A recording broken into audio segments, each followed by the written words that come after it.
Hello, good morning, everyone. Can you hear me okay? Yes, excellent. Thank you. Um, sorry, I should start to say good afternoon. We are still, it's still 11:30 here in Sydney. So thank you all for joining. My name is Jessica Varela and I'm the Safer Community Coordinator at Blacktown City Council.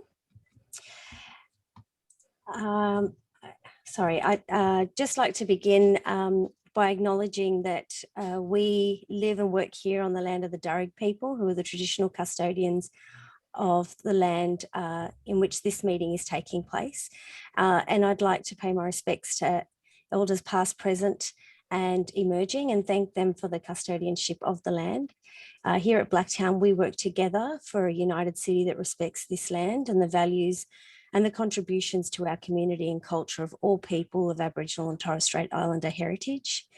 And I'd also like to acknowledge the traditional custodians of the land in which you are on today. So I'm going to start my presentation just with a little bit of context about the work we do at Blacktown City Council and how that relates to making a safer city for women and our focus on the 16 days of activism. So our vision at Blacktown is that we work towards a city of excellence, diverse, dynamic and progressive. And we focus on 6 strategic directions. These are supported by focus areas and goals. And so the strategic directions are a vibrant and inclusive community, a clean and sustainable environment, a smart and prosperous economy, a growing city supported by infrastructure, a sporting and active city, and a leading city. So when we look at safety, we look at we take a holistic approach to safety. So we're looking at physical safety, environmental safety, and social and cultural safety. And that's embedded in our Pan-Pacific safe community work. But in particular, related to family and domestic violence, the area that we focus on is that strategic direction of a vibrant and inclusive city. So we work with communities to ensure that they are welcoming, vibrant and inclusive, enabling individuals and groups to achieve their potential, and the city to prosper as a centre of culture, creativity and learning. Our focus areas are delivering in our work with a whole of government approach on key social issues and the needs in the city, to provide a safe community, to provide essentially when we're working in the domestic violence and family violence space, we're really looking to work with partners from across non-government and government agencies and really collaborate across a broad spectrum of stakeholders, so that we can obviously have greater impact, but also so that we ensure that we're looking at gaps that may exist in the service system, but also within the city, between communities. Being such a culturally diverse community, it's important that we're partnering with as many services as possible.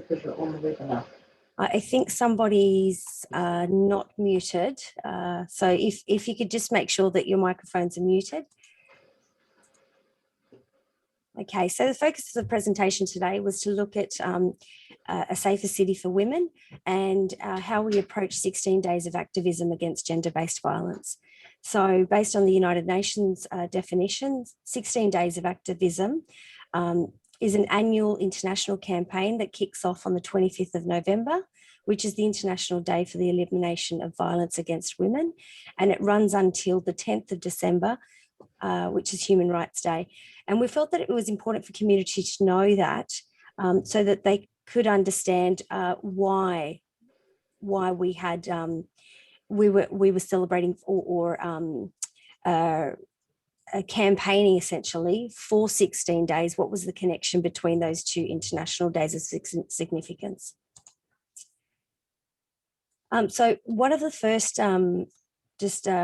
projects that I wanted to talk to you about was a social media campaign that focused on recognising the 25th of each month So this allowed us to not only put all our energy and attention on the 25th of November, but ensure that throughout the year, we were creating opportunities for community to be receiving messages, information sheets, where to get help, and so on.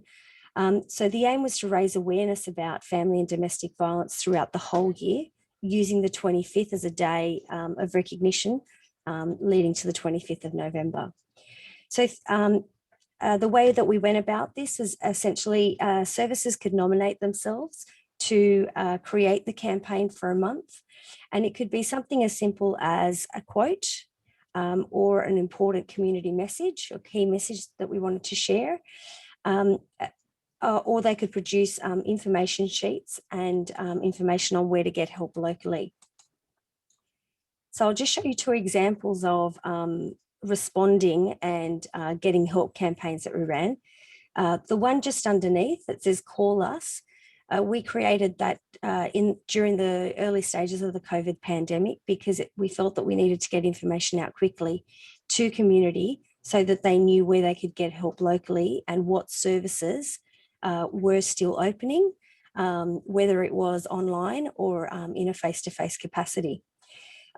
So that campaign's the Facebook post, but we also, we did that as emails, posters, and posters that were put up in shopping centres and bus shelters. So it was a very quick and easy response that we could take to get information out. The second campaign, you'll see that it looks the same, but we used different images so that it spoke to different target groups of women. So, a younger woman, women from culturally diverse backgrounds. Those posters were printed and distributed through a range of services. But essentially it was telling them what are the steps when you want to respond to domestic violence, because one of the barriers sometimes is that people are afraid of what happens when they make the report. So we were providing them with clear steps on this is what will happen when you reach out to get help, and this is what you can do to support yourself. So in May, this was 6 weeks following our shutdown in New South Wales. We unfortunately had 3 domestic violence related homicides in Blacktown City. So a group of services got together and it was essentially, bringing together as many resources as possible to reach out to the community and let them know that services were available. So we put together a joint statement regarding those homicides, but also providing some information about where to get help locally. So that joint statement was shared again on social media and also through e-groups and e-newsletters. The Women's Advisory Committee, because obviously people were at home and wanting to get involved, but we had issues with social distancing. So the Women's Advisory Committee commenced yarnings and working towards a yarn bombing event, which was held in November. So we had yarn-ins held once a month from June through to October. So we could have a small group of women come to council chambers of an evening, and they were knitting squares and a range of different,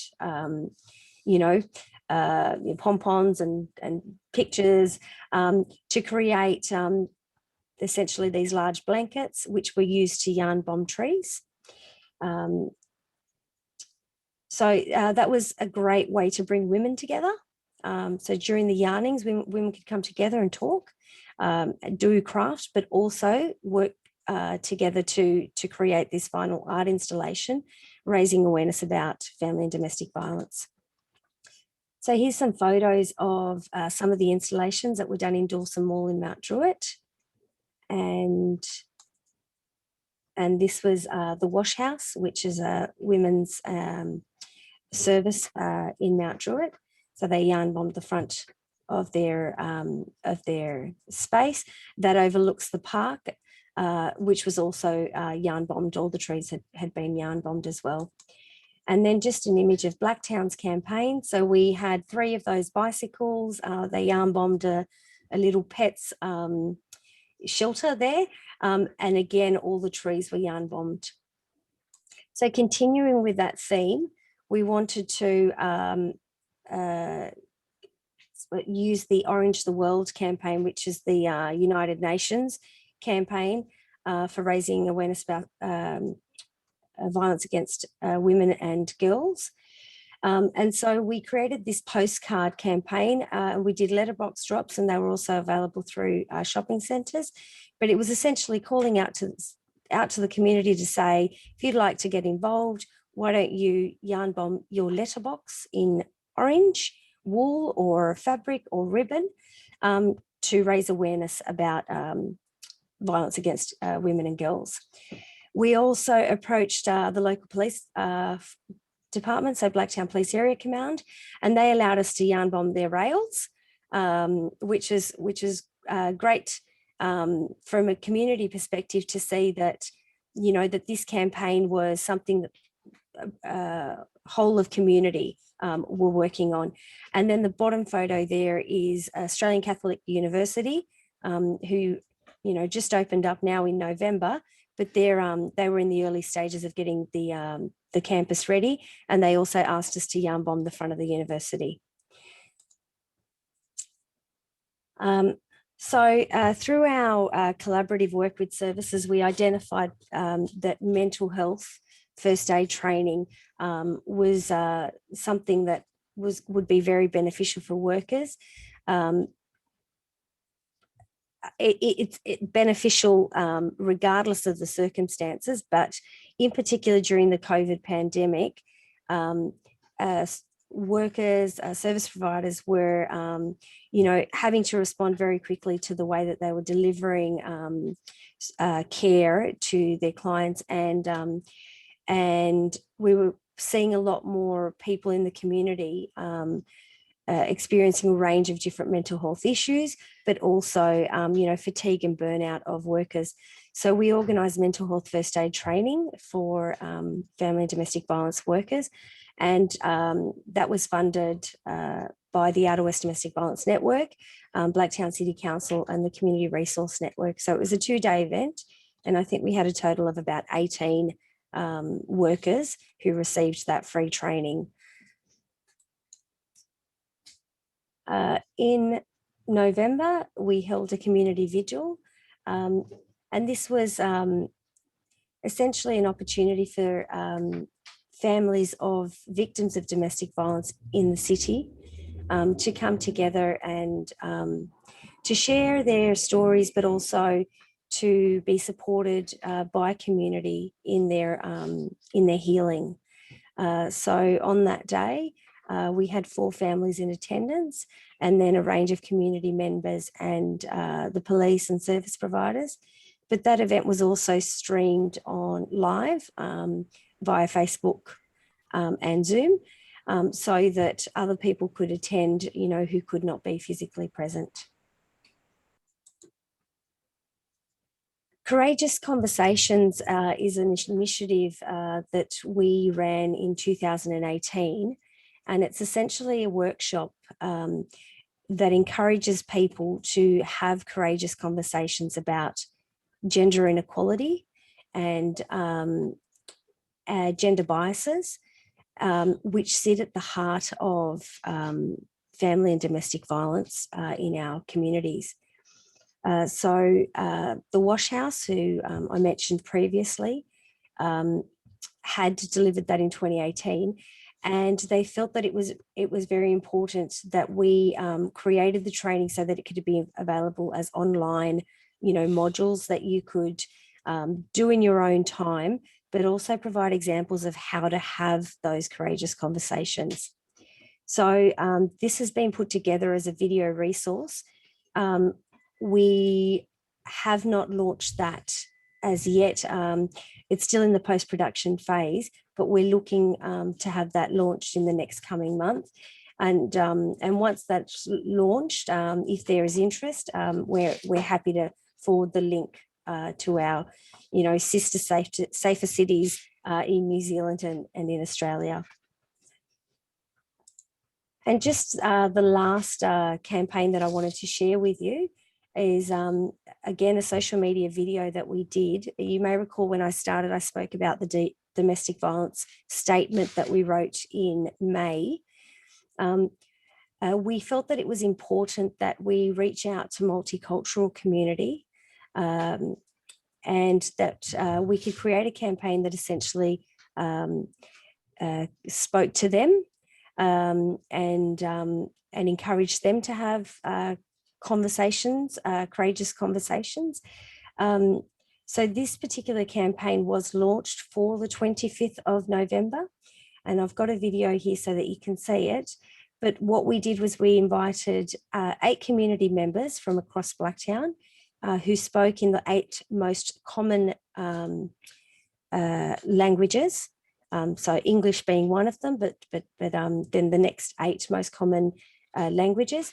And essentially each person is reading a line of the joint DVD statement in their language and with English subtitles.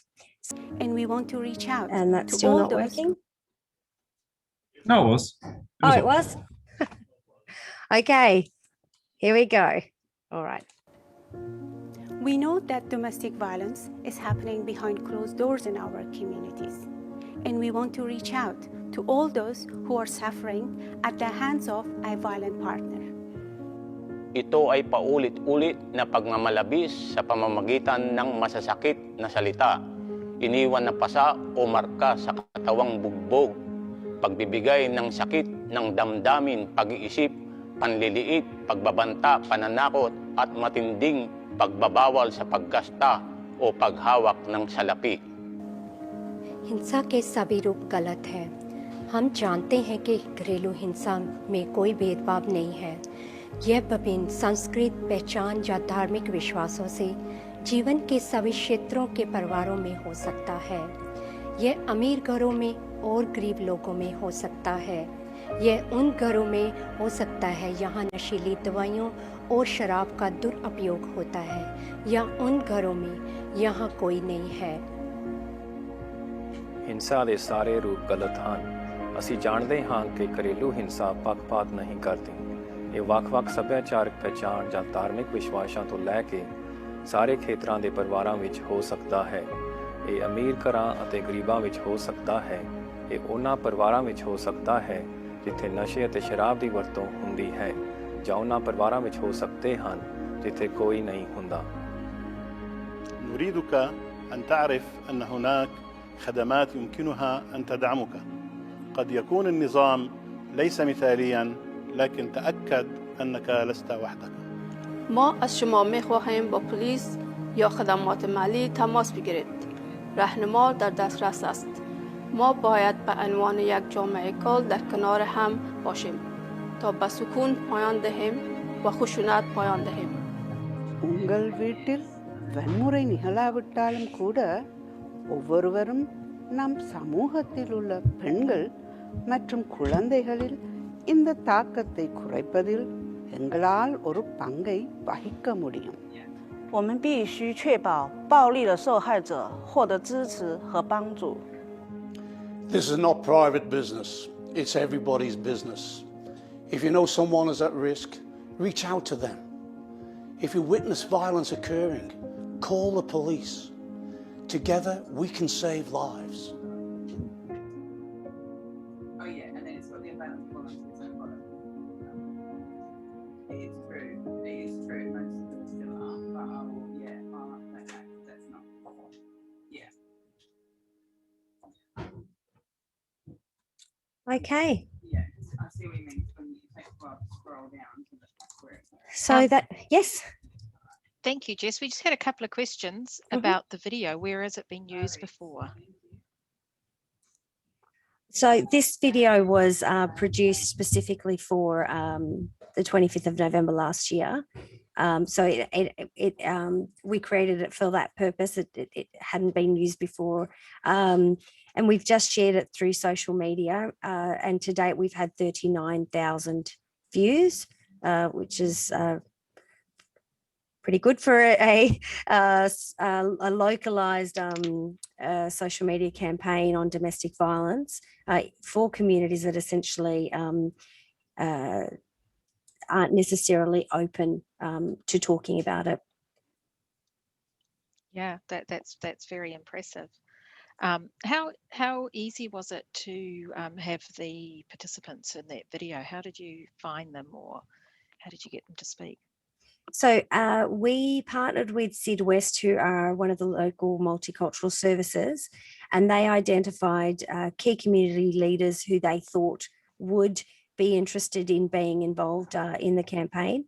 They were also a little bit strategic in their, when they were choosing people. They looked at people who had, who were seen as potentially an influencer on social media, or who could reach particular groups where domestic violence had been difficult to talk about in the past. So Sid West chose those community members, and then Blacktown Council essentially facilitated the actual filming day. Thanks, Jess. I've got a couple of questions about this work in New Zealand, but before I get on to that, did anyone else have any other questions for Jess around some of the stuff that she shared in her presentation? I can almost see everybody. You could put your hand up, or... I'd like to know, how did you adapt to, the sort of COVID, in Victoria, we had a lockdown, but I would definitely like to know sort of how you adapted your campaign during the 16 days, at least during that period around that. So obviously a lot was done through social media. So I think that the challenge at that time was that essentially everything was on social media. So it was difficult to ensure that, our campaigns weren't going to just be lost. So essentially it was identifying, well, what services are still open? Who's offering face-to-face delivery? Where are people going? So they could be going to the chemist often, or they could be going to the shopping centre often. Where would people be travelling to anyway, despite the lockdowns, and trying to provide postcards or flyers at those locations, or even a flyer on the wall with a QR code that could be scanned and information downloaded. So we looked at that, and then we did some letterbox drops as well. So just feet on the street, walking around, putting postcards in letterboxes. Yeah. So it was, I think everyone did their best during COVID. It was, who can we work with? What can we do? What's our capacity? Okay, let's do that. Yes, thank you. It's all right. Thanks, Jess. Wayne, I think you had a question. I did. Kia ora koutou, and kia ora in particular to you, Jess. Hey, my question was just around Blacktown Council's support for this work. It's evident in just the whole campaign you shared, but I'm wondering, going forward, was there a specific policy stance or statement or resource that they've made available to make sure that this work is sustained, embedded in some way across your community? Kia ora, Wayne, good to see you again. So I'll attempt to answer that question, but I also note that Michael is online, so he might have something to add. Our position at council, we certainly take a position of collaboration and support. We don't have domestic violence workers working within council, so essentially it's about partnering with the police and key stakeholders. So the joint statement that you saw was written in partnership with those services. Council obviously has a position on domestic violence, in the sense that we've been very strong in our message for years about eliminating violence against women. We were formerly a white ribbon council. We have a number of councillors and the mayor who are very passionate about working in the domestic violence space and are advocates of change. And we have the Women's Advisory Committee, the Safety Advisory Committee, who focus on domestic violence. I know that the Youth Advisory Committee were also focusing on domestic violence a couple of years ago. So essentially everybody's everyone's collaborating and ensuring that we're building on each other's work. But we don't have a domestic violence worker or a domestic violence project officer. So we don't create a position where we look to be doing work that we don't have the capacity to do in council. It's about having very, very strong partnerships and referral pathways to the services who actually have the capacity to do the work. I hope that answers, but I don't know if Michael wanted to add anything. No.